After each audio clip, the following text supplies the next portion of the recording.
Hello, Gemini. Welcome to the Plaid Oracle. You have such an interesting reading, Gemini.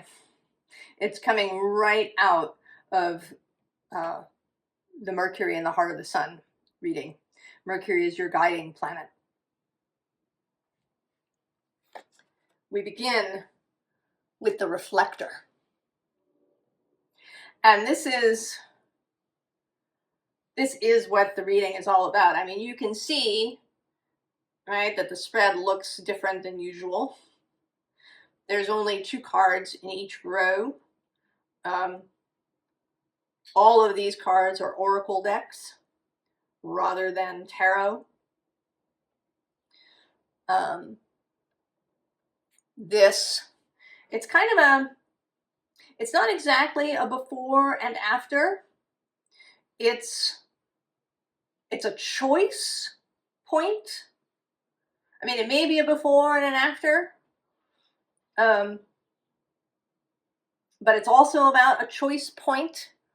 It is about self-reflection, seeing, what are you seeing in yourself? Maybe what are you seeing in others? How is how you see yourself reflected in the outside world? How is your philosophy, your way of looking at the world? How is that reflected in what's around you?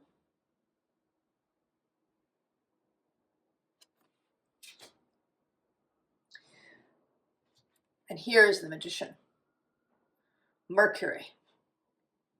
And also, interestingly, this little character is looking sort of devilish to me today.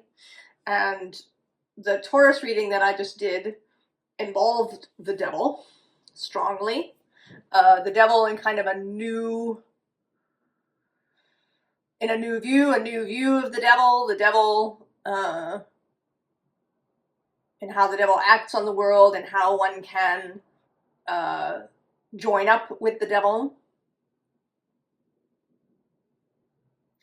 Another interesting thing is that we have gone Aries, Taurus, Gemini. I'm wondering if we're going to see how it goes, if Cancer comes next. Maybe for once we're actually going to go in order. So I'm thinking about that. So if you're watching this when I post it, Mercury is retrograde.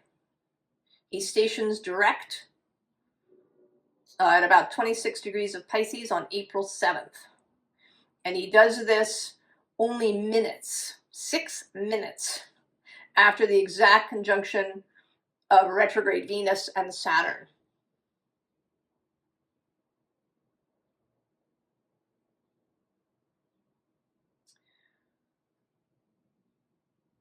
So there is a connection.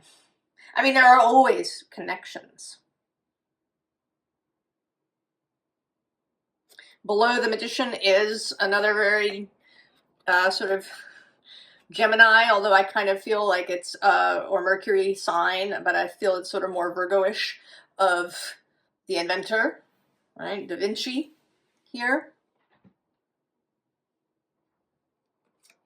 And below that is the Duende, which is, it's something that can't really be defined. It's something that rises up through you, through the soles of your feet.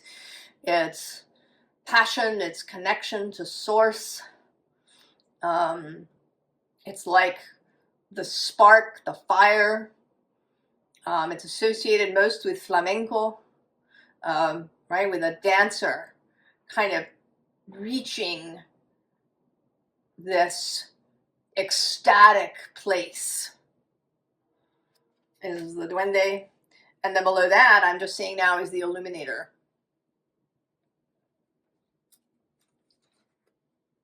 Now the bottom of the deck is the Survivor. And maybe up until this point, this is how things have felt. The Survivor has a little, in the guidebook for this deck, each card has a sort of a description, and then it has a little tale. And the survivor's tale involves him being a thief, and he dislocates his shoulder to be able to get through a barred window. So is this the sort of thing you've been doing? You know, metaphorically, right? Metaphorically dislocating yourself in order to be able to survive.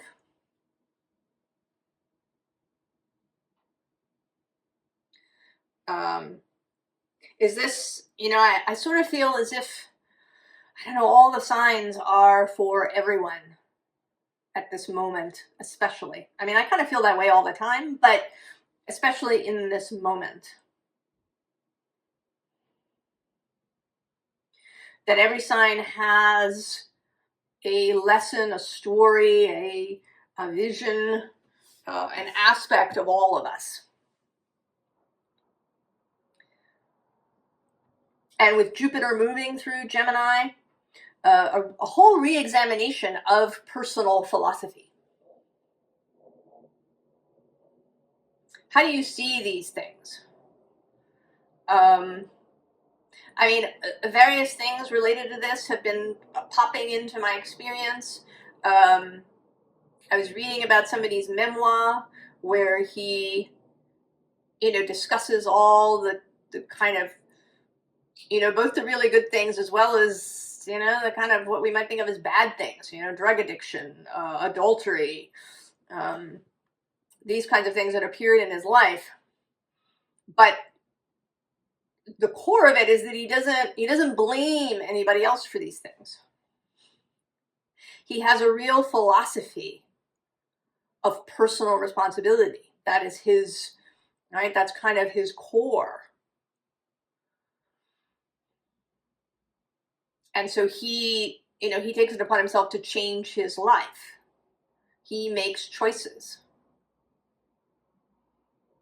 And then I was reading, I had an e-blast from somebody, and, you know, discussing the economic policies of a philosopher, of John Maynard Keynes, who brought in all kinds of ideas that sort of didn't exist in economics, like the idea of what he called the animal spirit, which is, you know, stuff that people do, the emotional decisions that we make. That, you know, the market isn't just going to self-correct because it's made up of people, and people do things for emotional reasons. And that was his philosophy, right? He saw economics as driven by demand. And then all the forces that can affect that. So, you know, have you had a philosophy, you know, where you had to survive? Where you were just kind of moving from moment to moment, you were just, you know, kind of holding on for dear life? You know, do you see it as survival of the fittest? Even in its, right, that's a distortion, right? It doesn't mean the strongest. It means the most fit for its environment. And what does that mean? So what we have here as the central card is guided by Polaris. What is, right? What is your guiding light? And I would say that this is not some desire or wish. This is about your modus operandi, your philosophy of living. A show that I watch is NCIS. I don't know if you watch that show, but its main character, Leroy Jethro Gibbs, has rules for living and for, you know, for doing his job. And these rules are important, right? You got to have rules, right? These, you know, the guidelines for how you move, how you see the world. Right? What is that guiding star for you? And there does seem to be, you know, Gemini, of course, is known as being very mobile, being able to move and shift. And I think that that is absolutely still possible, even if you have this kind of central guiding principle. Because it doesn't have to be really complicated. It doesn't have to have, you know, actually a lot of rules, right? It's kind of, how do you see things? Do you see the world as some place where you have to dislocate your shoulder to live in it? Or do you see it as something, you know, much more magical and grand and amazing than that? Right? What is that central guiding principle? Below that is the self-tending fire. This is kind of this, right? The self, the core, your personal responsibility, your vision that you tend. Your understanding that while you are part of this bigger collective, that you do bear this personal responsibility. And actually, I'm just seeing now below that is every star is a doorknob. Right? Is that the philosophy? Or do you see every door as being locked and you have to hammer on it or pick the lock to get into it? The bottom here, interestingly, is a hummingbird in languor. And this feels like the ability to rest. You know, if you've been in this survivor mode, that there is an ability to rest.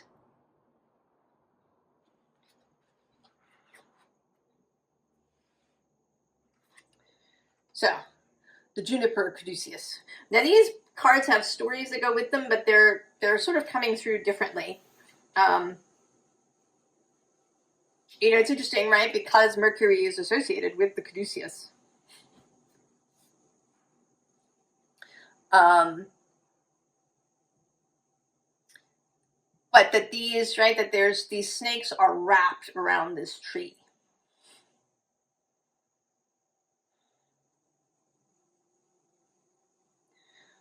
Is there,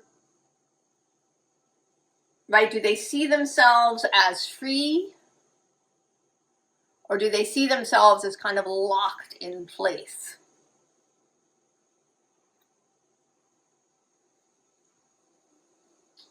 Do they have freedom of movement? Or are they, you know, are they trapped by fate or by circumstances or as a result of childhood trauma? Or, right, there's so many ways that we can imprison ourselves and keep ourselves from moving.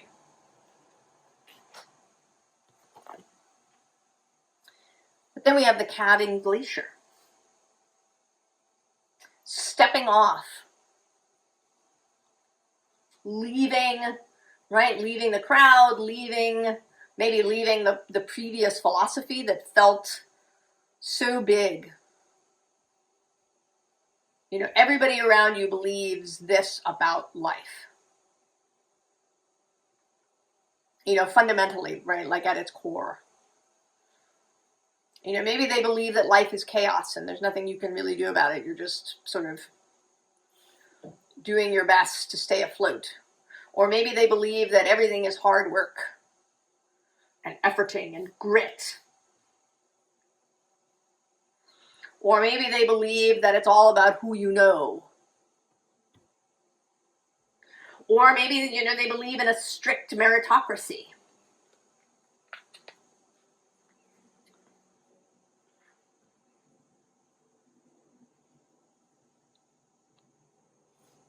And you're calving off.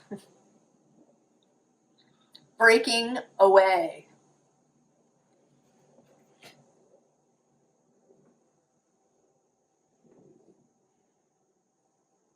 You know, and it may be the point at which you've gotten in life, you have matured to a point where you can do that. where you have confidence.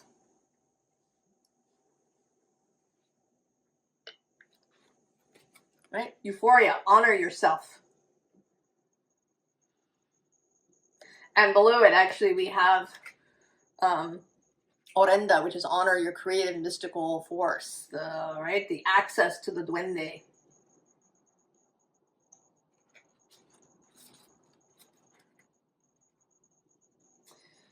The bottom is Epiphany. Now it says reveal your gifts, but right, the Epiphany, the sudden realization,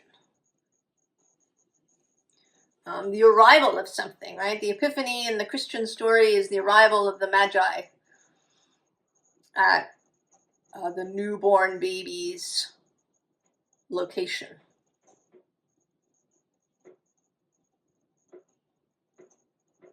So it might be an idea.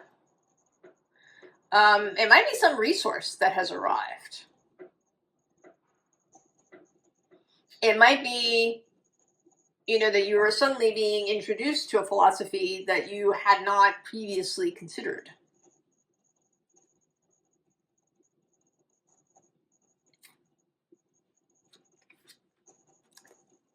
Doable.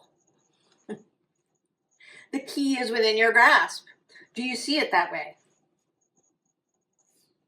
And once you have the key, do you use it?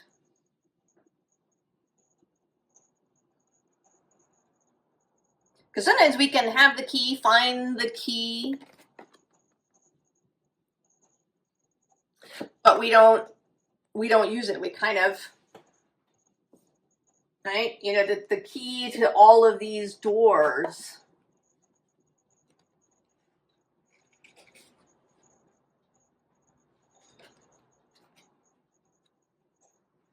are you prepared to use it? It might require that your calved glacier moves kind of far away from everybody else around you.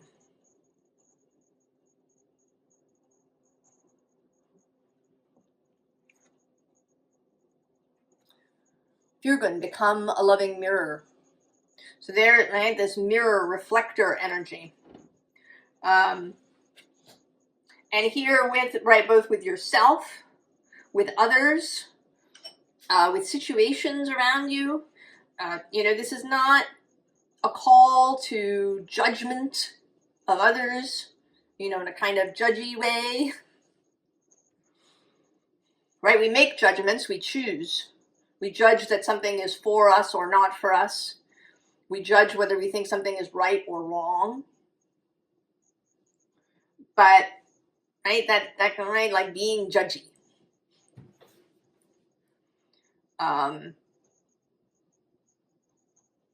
Or do you present a loving mirror to somebody?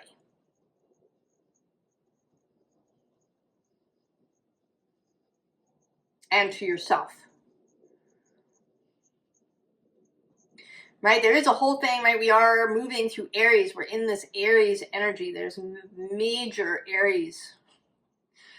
Mercury and Venus retrograde and Neptune, and then later this summer Saturn moving in there. This energy of individuation, of a willingness to stand alone. And it can feel, right? It can feel scary, isolating. There may be a temptation to agree with people, to, right, to fit in so that you don't feel alone. So great courage is required too. And a courage and a belief, a knowing that you're not really alone, that there are others who are in this same position. We may not be the majority of the population, and I think that's probably a good thing overall. Right? For change to be more gradual rather than chaotic.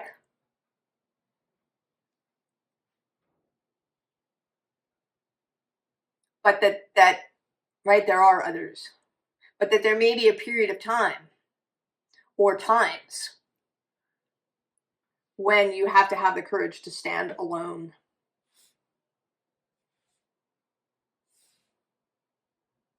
But not in anger, right? In love. So Magick. And the bottom of this deck, beginnings.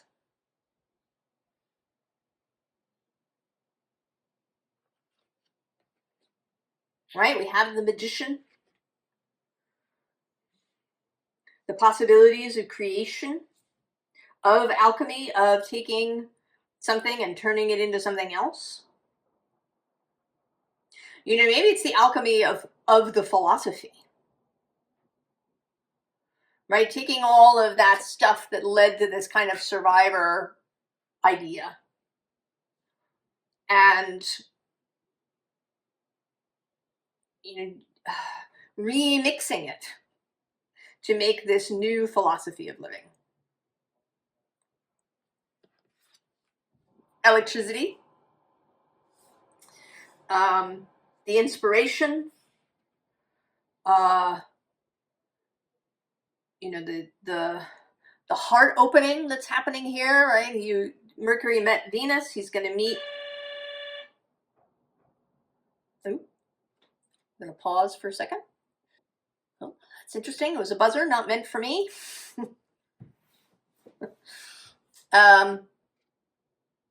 So this, right? This meeting of Venus, and then the Sun, and then Neptune and the North Node. And then he meets all of these people on the way back. Also, a little bit of foreshadowing for Uranus entering Gemini later this year. You know, how do you respond to that? Right? Are you covering up? Do you curl up in a ball? Right? The storm is coming. And I think that the intensity, the nature of the storm is going to be different for all of us.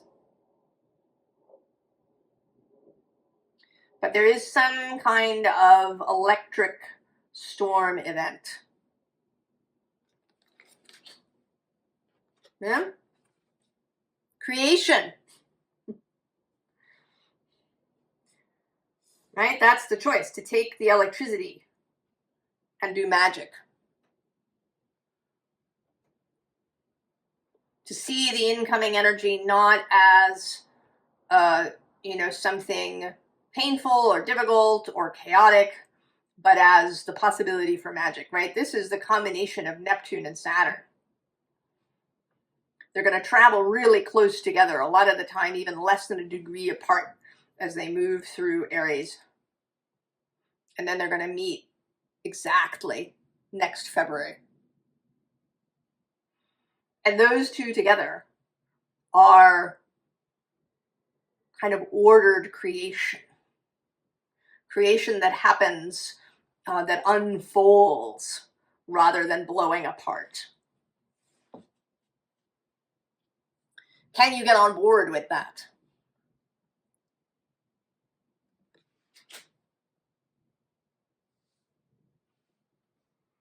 Because it's going to happen sextile to Gemini.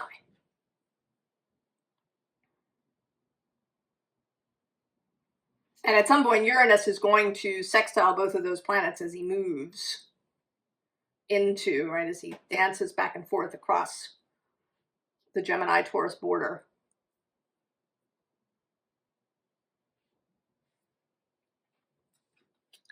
The Keeper of Waves, more of that stormy energy, and right below is the Keeper of Pleasure. And then below that, I'm seeing now, is Reach.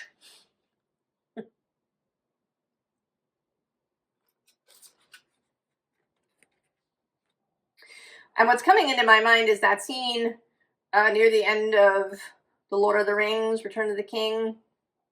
Frodo is in the Mount Doom. He has his fight with Gollum. Gollum bites his finger off. Frodo is hanging off the cliff, and Sam leans down. You know, don't you let go. Reach. You know, there can be this moment, as Frodo experiences, right? The ring has been taken off and it lands in the fire and dissolves.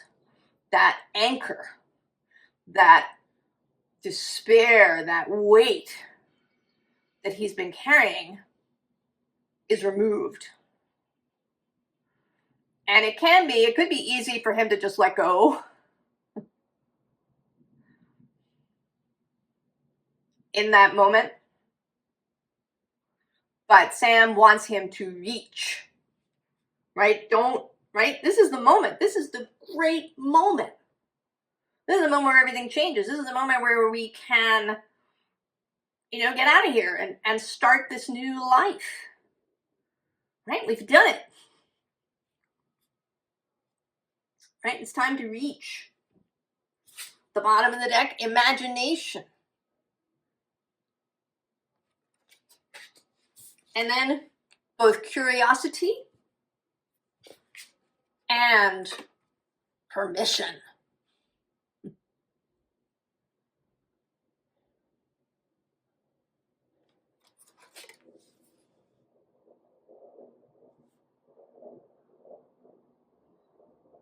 Right? Can you allow this fundamental philosophical change?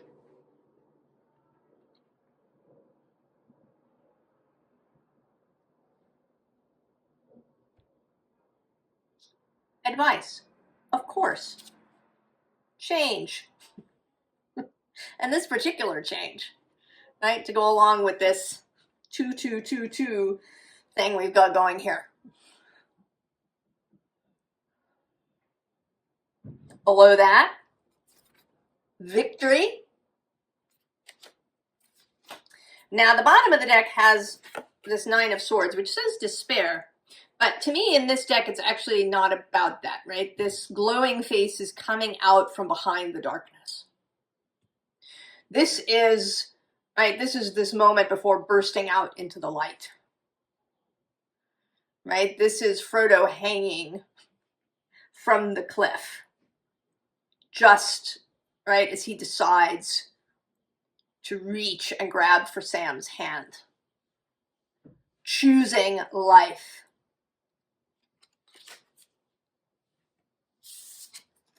Four of Pentacles, power, choosing renewal, choosing power, choosing personal stability, personal power. We have a repeat of pleasure. So really, like, this is kind of part of the duende feeling too for me. You know, allowing ourselves to really take pleasure in all different parts of life.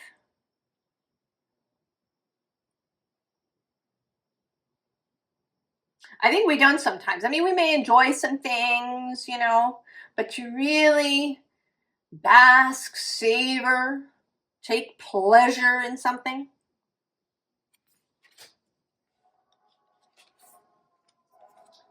Princess of Wands with her psychedelic bee glasses.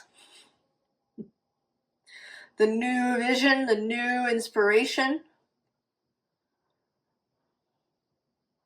Acting on it with fire and life.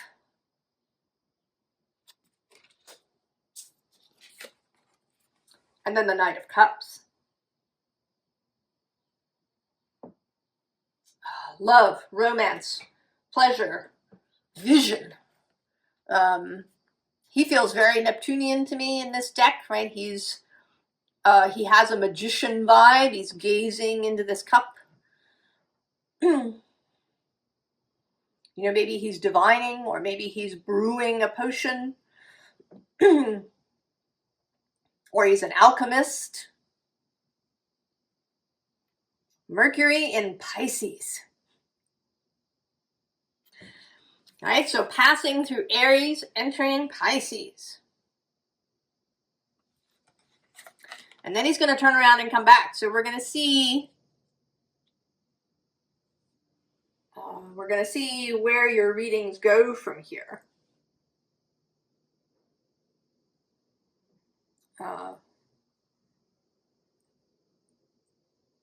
As you turn around and come back, right, as Mercury turns and moves back. One additional thing, after I did my morning personal reading, I accidentally left a card on the table from a deck that didn't get used here, and it's the Nine of Cups. And all of the Nine of Cups things, wish fulfillment, satisfaction, right? I mean, she seems very satisfied here, like she's, you know, she has achieved something and she is satisfied with it. She's taking pleasure in what she has created around herself and what has been created. She allows, right? She allows herself to savor. She allows herself to feel, but she's not overtaken by her feelings. She's in command.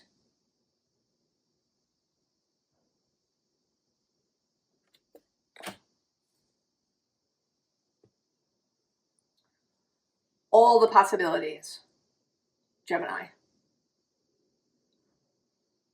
Right? What is your North Star? What is your guiding principle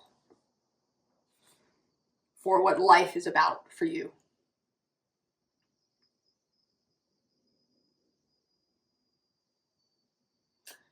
I hope that all of this is inspiring, that you're excited, that you can feel the juice, Gemini.